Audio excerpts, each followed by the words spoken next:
Sometimes the longest journey home begins with a knock on the wrong door. Emily Brooks had spent the last 8 years believing that some chapters of life were never meant to be reopened. Every morning began the same way.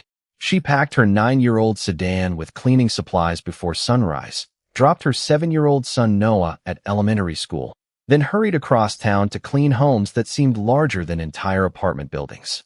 It was honest work, and honest work had carried them farther than pity ever could. Their apartment sat on the 3rd floor of an aging brick building in a quiet Washington neighborhood where children still rode bicycles after school and neighbors greeted one another by name. The paint around the windows had faded, the hallway lights flickered whenever it rained, and the elevator had been broken for nearly a year. Emily never complained. Home was not measured by polished floors. Home was measured by laughter echoing from a child's bedroom. That afternoon, she returned carrying 2 grocery bags filled with discounted vegetables, bread, and Noah's favorite tomato soup. She climbed the stairs slowly, balancing the bags against her hip while searching her purse for the apartment key. Before she reached the final step, the unmistakable sound of engines rolled into the narrow street below. One black luxury SUV appeared first, then another, then 4 more. Every vehicle stopped in perfect formation directly outside the apartment building. Curious neighbors stepped onto balconies. Curtains shifted. Children stopped playing basketball in the parking lot. Nobody in the neighborhood had ever seen a motorcade arrive there before. Emily glanced through the hallway window and quietly shook her head. Someone important had obviously entered the wrong street. She unlocked the apartment, placed the groceries on the kitchen counter, and reminded Noah to finish his homework before dinner. He looked up from the table with his usual cheerful smile. "Mom, are those movie stars outside?" Emily laughed softly. "Not in our neighborhood." The laughter disappeared moments later when someone knocked on the apartment door. It was not the hurried knock of a delivery driver or the familiar rhythm of a neighbor. It was slow, respectful, and unexpectedly patient. Emily opened the door only a few inches. A middle-aged man wearing a dark business suit stood in the hallway with an earpiece barely visible beneath his collar. His posture was professional, yet his expression remained polite. "Ms. Emily Brooks?" he asked. She nodded cautiously. "Mr. Nathaniel Walker would like a moment of your time." The name meant nothing until another figure slowly climbed the final steps behind him.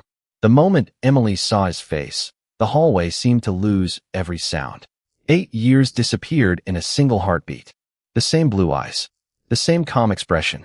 Older now, stronger, dressed in an impeccably tailored charcoal suit that spoke of extraordinary success rather than ordinary ambition. Nathaniel Walker stopped several feet away, as though he understood that crossing the remaining distance required permission money could never buy. Emily instinctively placed one hand against the apartment door. Her breathing slowed, but her heartbeat did not. Noah wandered into the hallway behind her. "Mom," he whispered, "who is that?" Emily could not answer. Nathaniel looked briefly toward the little boy before returning his eyes to hers. There was regret in them, but no expectation. "I know I am 8 years too late," he said quietly, "but I never stopped trying to find you." Emily stared at the man she had believed would remain nothing more than a painful memory, while 6 black vehicles waited silently outside, and an entire neighborhood watched the impossible return of the father who had vanished before his child was even born. Emily Brooks did not move aside. She kept one hand on the apartment door while Noah quietly held the edge of her sweater, sensing that something important was happening even if he could not understand why. The hallway remained silent except for the distant sound of children laughing outside and the soft, idle hum of the black SUVs parked below. Nathaniel Walker made no attempt to step closer. "I am not here to force my way into your life," he said calmly. "If you ask me to leave, I will." Emily studied the face she had once believed she knew better than anyone. 8 years had changed him. The young man who had dreamed about building a future now carried himself with the quiet confidence of someone accustomed to responsibility. Yet behind his composed expression, she saw something else. Regret. Real regret. "You should leave," Emily answered softly. "This is not the place for old memories." Nathaniel nodded once. "I understand." He turned as though prepared to walk away, but Noah's small voice stopped him. "Mom," the little boy whispered. "Why is he looking at me like he already knows me?" Emily felt every muscle in her body tighten. Nathaniel slowly looked toward Noah again, careful not to frighten him. Because, he replied gently, you remind me of someone I once cared about very much. Noah smiled politely, accepting the answer with the uncomplicated trust that only children possess. Emily immediately guided him back inside the apartment. Finish your homework, she said. I will only be a minute. Noah nodded and disappeared into the dining area, though he continued glancing toward the doorway with quiet curiosity. Emily stepped into the hallway and carefully closed the apartment door behind her. For several seconds, neither of them spoke. The years between them felt heavier than words. Why now? Emily finally asked. 8 years is a very long time. Nathaniel lowered his eyes briefly before answering. Because I only found you 3 weeks ago. Emily laughed once, but there was no amusement in it. That is difficult to believe. I know, he admitted, but it is the truth. Emily folded her arms. You disappeared without a goodbye, without a letter, without a telephone call. I waited for months believing something terrible had happened. Then I realized something much worse had happened. You had simply chosen another life. Nathaniel slowly shook his head. I never chose to leave you. Emily looked at him with disbelief. Then where were you? Before he could answer, the older gentleman who had first knocked quietly stepped farther down the hallway, giving them privacy. Nathaniel waited until he was completely out of earshot. The day after we planned to meet, he said, I was involved in a business trip overseas with my father. Our plane landed to discover he had suffered a massive medical emergency before takeoff. Overnight, I became responsible for a company that was already collapsing under enormous debt. Every telephone I owned, every account I used, every apartment I had, everything changed within weeks. Emily remained silent. She wanted to dismiss the explanation, yet something about the way he spoke carried none of the confidence she had expected from a billionaire. I wrote to you. Nathaniel continued quietly. I called the number you gave me until it stopped working. I went back to your college apartment after everything settled, but you were gone. Emily's expression slowly changed. She had moved only 2 months after learning she was pregnant because she could no longer afford tuition or rent. Very few people had known where she went. For the first time since opening the door, uncertainty replaced certainty. She still did not trust him, but one painful question she had buried for 8 years suddenly returned. What if the story she had believed was never the whole story? Emily Brooks did not invite Nathaniel Walker inside that evening. Some conversations belonged in the past, and some questions deserved more than a hurried answer in a narrow apartment hallway. She quietly thanked him for explaining what he believed had happened, then gently closed the door. Nathaniel remained standing there for several seconds before walking back down the stairs without another word. Outside, the motorcade pulled away so quietly that within minutes the neighborhood returned to its ordinary rhythm. Upstairs, Noah looked up from the dining table. Mom, he asked softly, was that man sad? Emily paused before answering. I think he was. Noah nodded thoughtfully. Sometimes people smile with their mouths, even when their eyes are sad. Emily felt her heart tighten. Children often noticed what adults spent years trying to hide. That night, after Noah had fallen asleep, Emily sat beside the apartment window with a cup of tea that slowly grew cold in her hands. Memories she had locked away for nearly 8 years returned one by one. She remembered meeting Nathaniel during her sophomore year at Georgetown University. He had not introduced himself as the son of a wealthy business family. To her, he had simply been the kind young man who always carried extra notebooks because someone in class inevitably forgot one. He laughed easily, volunteered at community food drives on weekends, and once drove 2 hours just to help her grandmother repair a broken porch after a storm. They built their relationship slowly through ordinary days instead of extraordinary promises. When Emily discovered she was pregnant, fear arrived before joy. They were only 20 years old. They had planned to meet at a small coffee shop near campus to decide their future together. Nathaniel had sounded nervous on the telephone the night before, but he had also sounded hopeful. Whatever happens, he had told her, we will figure it out together. He never arrived. Emily waited for nearly 4 hours before walking back to her apartment alone. She called him countless times during the following weeks. Every call went unanswered. The apartment where he had been staying was suddenly empty. Friends said he had disappeared without explanation. Eventually, her savings disappeared as well. She left school, moved into a smaller apartment across town, and accepted every job she could find. Waitressing, cleaning offices, stocking grocery shelves overnight. caring for elderly neighbors on weekends. None of the work embarrassed her because every paycheck meant Noah would always have food, warm clothes, and someone cheering for him at every school event. She had raised her son believing that love was measured by showing up every single day. Across the city, Nathaniel sat alone inside his office overlooking downtown Washington. The lights from nearby buildings reflected across the windows while unopened reports covered his desk. His longtime assistant quietly entered with a folder. "You should probably go home," he suggested. Nathaniel slowly shook his head. "I finally found them, and somehow I feel farther away than ever." The assistant hesitated before placing another envelope on the desk. "Our investigators recovered additional records from 8 years ago," he said. Nathaniel immediately opened the file. Inside were copies of returned letters, disconnected telephone records, and one document that made him stop breathing for a moment. It was an official mail forwarding request filed by Emily shortly after she left the university. The forwarding address listed in the records had been crossed out and replaced with another person's handwriting before the letters were returned to his office. Nathaniel stared silently at the altered document. Someone had not merely separated them. Someone had made certain they would never find each other. The following Saturday arrived with clear skies and the first cool breeze of early autumn. Emily Brooks followed the routine that had shaped her life for nearly 8 years. She folded laundry before sunrise, packed peanut butter sandwiches for Noah, and walked with him to the neighborhood park after finishing a morning cleaning shift. It was their tradition. Every Saturday belonged to them, no matter how busy the week had been. Noah raced toward the swings while Emily settled onto a weathered wooden bench beneath a large maple tree whose leaves had just begun turning shades of gold. She watched her son laugh with other children, grateful that despite every hardship, he had grown into a kind, confident little boy. Across the street, a black sedan quietly came to a stop.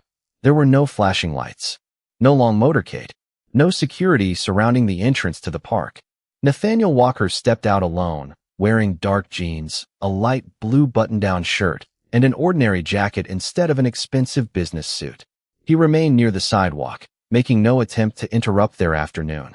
Emily noticed him almost immediately.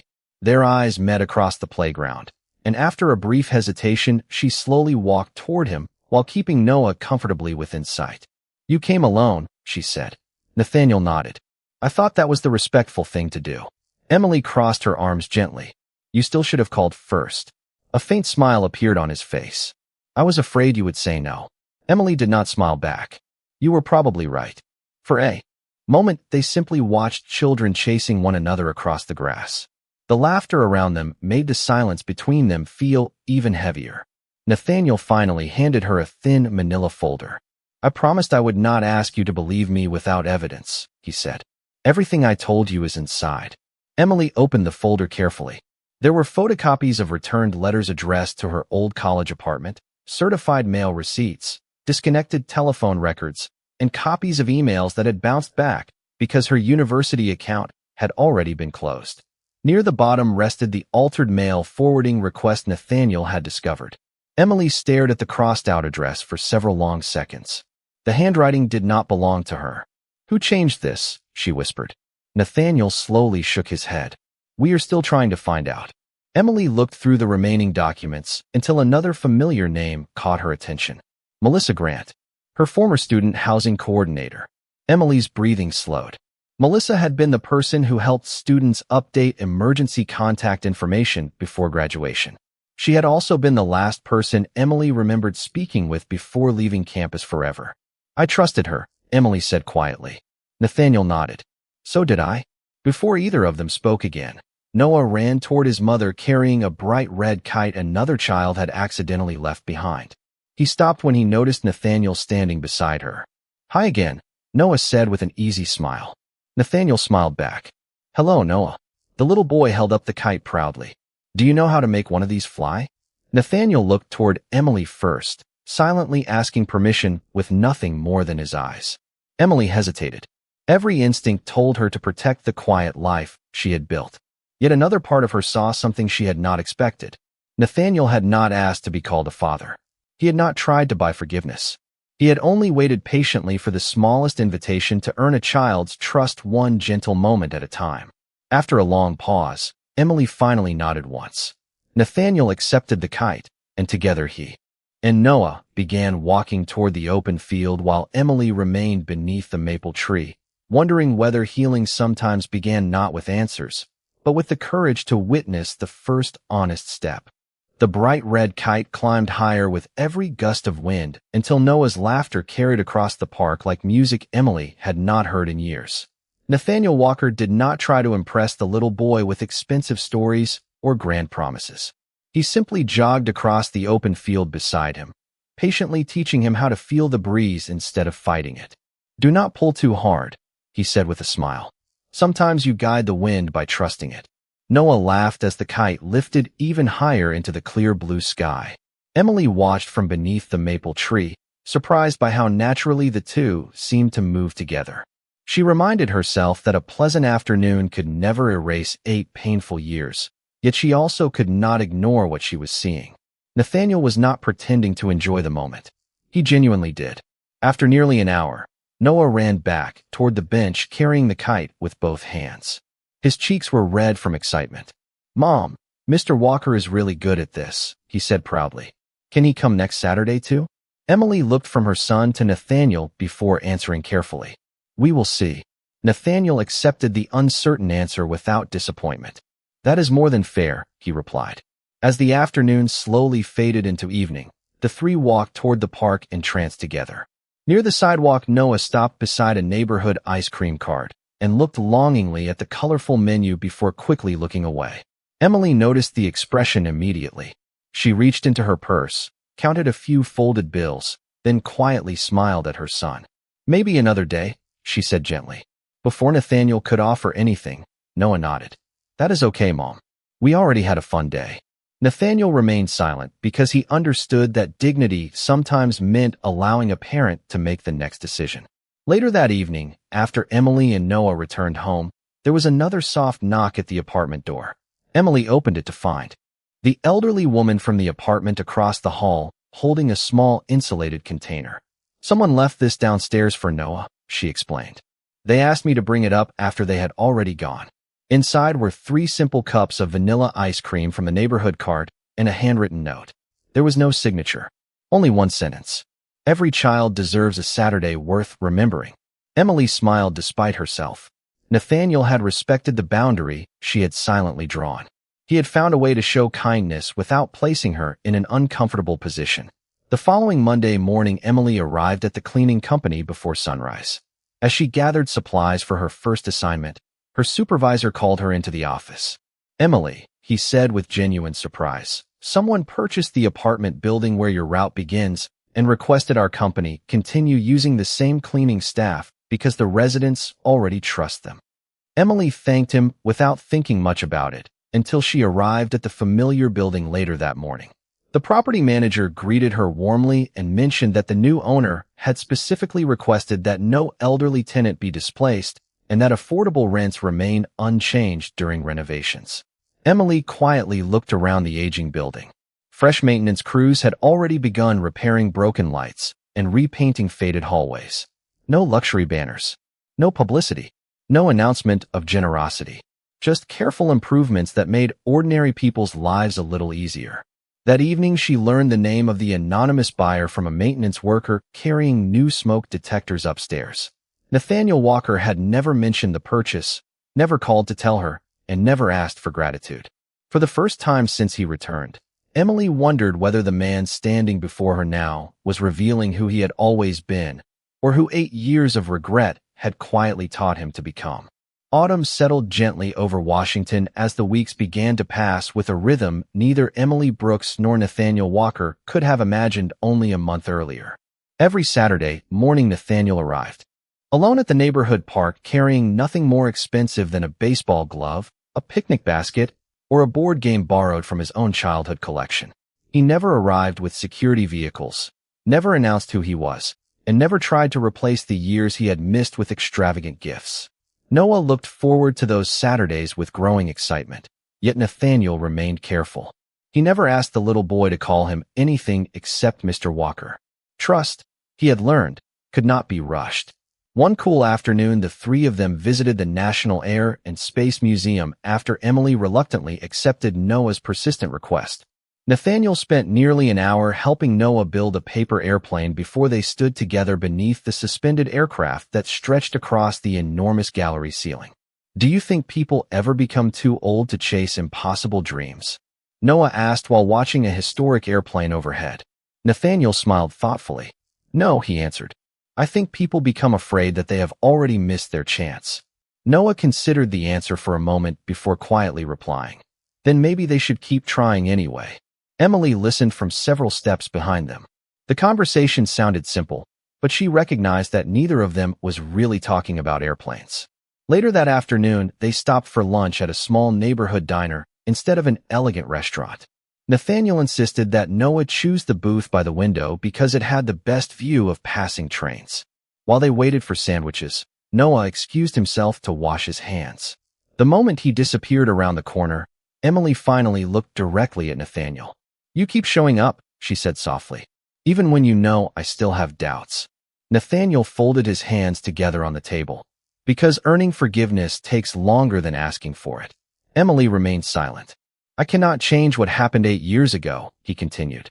"I cannot give Noah his first birthday back or his first day of school or every bedtime story I never had the chance to read. But I can choose what I do today." Emily lowered her eyes toward the table. "What if Noah becomes attached to you and everything falls apart again?" Nathaniel answered without hesitation. "Then I will stay anyway, even if all I am ever allowed to be is someone he trusts." Emily searched his face, looking for ambition, pride, or hidden expectations. She found only quiet sincerity. Before she could respond, Noah returned carrying 3 paper napkins arranged carefully in his hands. "The lady at the counter said we looked like a family," he announced innocently. The words settled gently across the table. Emily instinctively looked away while Nathaniel remained completely still. After a long pause, he smiled warmly at Noah. "Families come in many different ways," he said. "The important part is that people take care of each other." Noah nodded as though the answer made perfect sense. Several days later, Nathaniel received another update from the investigators reviewing records from 8 years earlier. Melissa Grant had unexpectedly agreed to meet after learning the investigation had uncovered altered university documents. She claimed there was something she had carried in silence for nearly a decade. Nathaniel closed the report slowly before looking out the window of his office. For the first time, he believed the final pieces of the truth were finally beginning to surface, and he knew that whatever happened next, Emily deserved answers that no amount of time could erase. 3 days later, Emily Brooks agreed to meet Nathaniel Walker after he told her there was new information she deserved to hear in person. They chose a quiet coffee shop only a few blocks from the university where they had first met years before. Noah was spending the afternoon with Emily's elderly neighbor, who happily volunteered to watch him whenever work became complicated. The familiar smell of fresh coffee filled the small room as Emily sat across from Nathaniel with cautious patience. He placed a sealed envelope on the table, but did not push it toward her immediately. "Melissa Grant agreed to speak with our investigators," he said quietly. Emily's eyes narrowed. "What did she say?" Nathaniel took a slow breath. "She admitted that she changed your forwarding address." Emily stared at him without speaking. "She also admitted that she intercepted several of my letters before they reached you." Emily felt the warmth leave her hands. Why would she do something like that? Nathaniel opened the envelope and carefully removed a signed statement. "Because someone paid her." Emily slowly shook her head. "Who?" Nathaniel hesitated for only a moment. "My father." Silence settled between them. Outside, people continued walking past the windows carrying shopping bags and talking about ordinary things, completely unaware that 2 lives were being rewritten one sentence at a time. Emily lowered her eyes toward the signed confession. According to Melissa, Nathaniel's father believed a serious relationship with a struggling college student would destroy his son's future just as the family business entered its greatest financial crisis. He ordered his legal advisor to separate them without Nathaniel ever discovering what had happened. Melissa accepted the money because she believed she was protecting both of them from years of hardship. She confessed that she regretted the decision almost immediately, but fear kept her silent long after the truth could have changed everything. Emily slowly closed the statement. She did not cry. She did not raise her voice. 8 years of unanswered questions had left her almost too exhausted for either. "Did your father know I was pregnant?" she asked. Nathaniel looked directly into her eyes. "No. Melissa never told him because she said she did not know until after you had already left the university." Emily leaned back in her chair, overwhelmed not by anger, but by the weight of possibility. The future she had mourned for nearly a decade had not been destroyed by abandonment. It had been stolen by someone else's decision. Nathaniel reached into his jacket pocket and removed another envelope. "This was returned to me 8 years ago," he said softly. "I never opened it because it came back marked undeliverable." Emily carefully unfolded the letter inside. The paper had yellowed slightly with age. She immediately recognized Nathaniel's handwriting. Every word had been written on the night before he disappeared overseas. He promised that no matter how frightened they both felt, he wanted to build a home with her and their child if that child truly existed.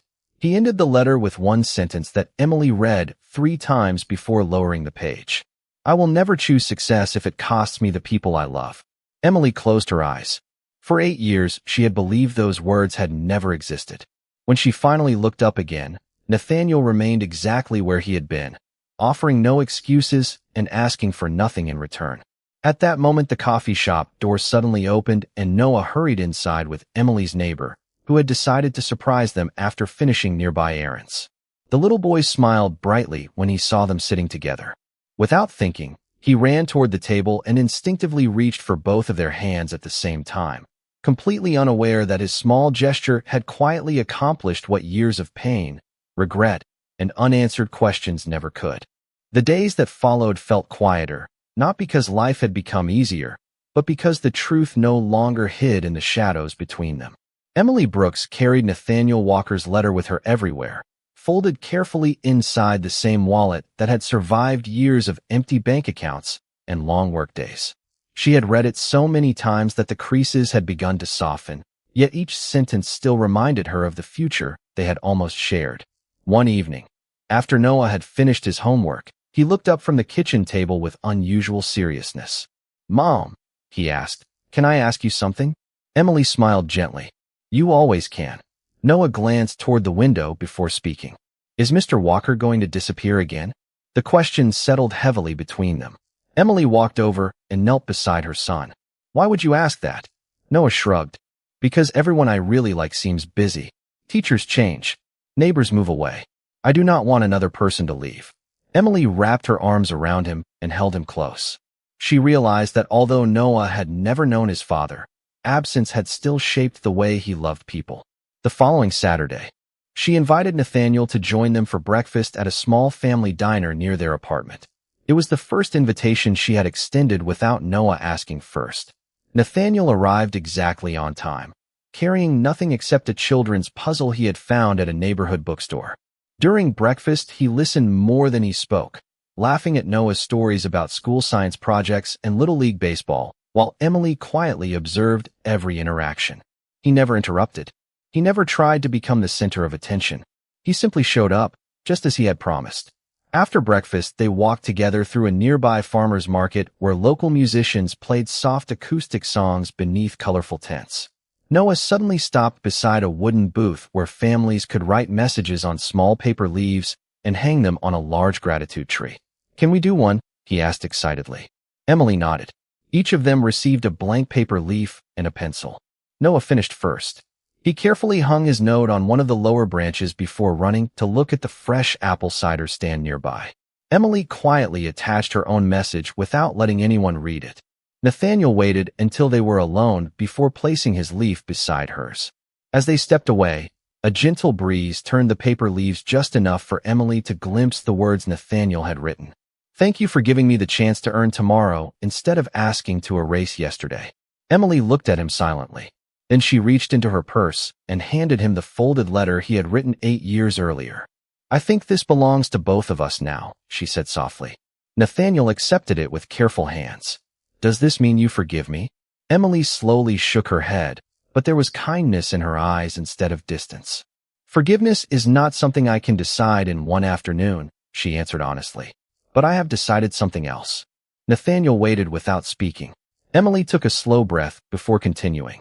I am ready to stop punishing you for a choice you never made. Nathaniel closed his eyes for a brief moment, overcome not by victory, but by gratitude. At that exact moment, Noah came running back toward them carrying 3 warm cups of fresh apple cider. He handed one to Emily, one to Nathaniel, and kept the smallest one for himself.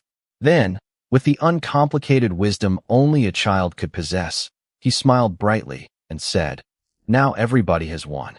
Nobody gets left out anymore." Emily looked at her son before quietly reaching for Nathaniel's hand for the first time since they had met again, not as a promise that every wound had healed, but as a promise that they would finally face whatever came next together. Winter arrived quietly in Washington, covering rooftops with a thin layer of snow that softened even the busiest streets. Life no longer felt divided into the years before Nathaniel Walker returned and the days after. Instead, it became something gentler, built one ordinary morning at a time. Nathaniel never asked Emily Brooks to leave her apartment or abandon the life she had worked so hard to create. He respected every boundary she set, understanding that trust grew stronger through consistency than through promises. He attended Noah's Little League games, applauding every swing whether the ball reached the outfield or rolled only a few feet across the dirt. He volunteered at Noah's school reading program without telling anyone who he was. The teachers knew him simply as a father who always arrived early and stayed afterward to stack chairs.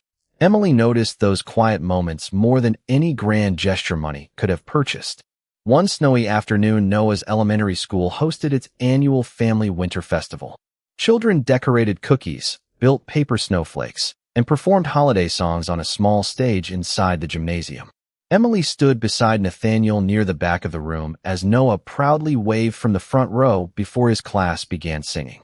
Halfway through the performance, Noah searched the audience until he found both of them standing together. His nervous expression disappeared instantly, replaced by the bright, confident smile Emily had come to know so well. In that moment, she realized something simple but life-changing. Noah no longer searched the room wondering who might be missing. He searched, only to make sure the people he loved were there. After the concert ended, families slowly gathered around tables covered with children's artwork. Noah proudly handed Emily and Nathaniel a folded sheet of construction paper decorated with crayons and glitter. "It is my family project," he announced. Emily carefully opened it. Inside was a drawing of 3 people standing beneath a bright blue sky. Above them, Noah had written in careful second-grade handwriting, "Home is where nobody gives up on each other." Emily felt tears quietly fill her eyes. Nathaniel remained silent, unable to look away from the drawing. There were no expensive houses, no fancy cars, no symbols of wealth. Only 3 smiling people holding hands. A few weeks later, Nathaniel invited Emily and Noah to visit a small house on the outskirts of the city. It was not a mansion. It was not hidden behind gates or surrounded by luxury. It was a warm 2-story home with a wide front porch, a maple tree in the yard, and enough space for bicycles, birthday parties, and future memories. "I bought this months ago," Nathaniel said softly. "Not because I expected you to move here, but because I hoped that one day, if you ever chose to, you would have a place where every room began with honesty instead of secrets." Emily slowly walked through the empty house, while Noah ran from room to room imagining where his books, baseball glove, and favorite blankets might go. She stopped beside the living room window where soft snowflakes drifted across the front yard. 8 years earlier, she had believed home was something she had lost forever. Now she understood that home had never been a building. It had always been the people willing to keep choosing one another after life had tested every reason to walk away. Emily turned toward Nathaniel, gently took his hand, and smiled with a peace that neither of them had known in years. Noah hurried between them, slipping his small hands into theirs exactly as he had done in the coffee shop weeks before. Together they stepped onto the quiet front porch as the first evening lights appeared across the neighborhood, and for the first time since one mistake had changed all of their lives, none of them wondered where they belonged, because they had finally found the place that forgiveness had been patiently building all along.